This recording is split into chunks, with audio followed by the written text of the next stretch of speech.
dat kleine Jantje haar nooit vergeet. Toen is hij met het doosje naar het postkantoor gegaan.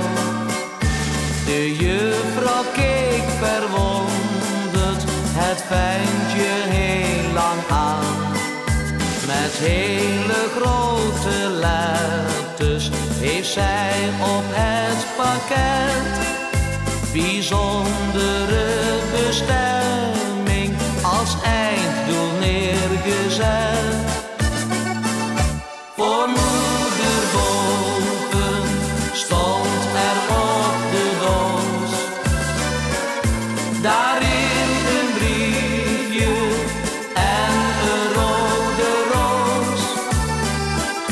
Voor haar verjaardag, want moeder weet dat kleine Jantje haar nooit vergeet.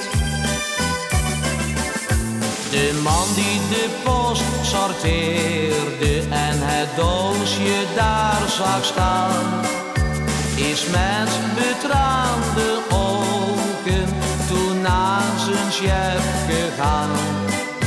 Die las voor moeder boven en opende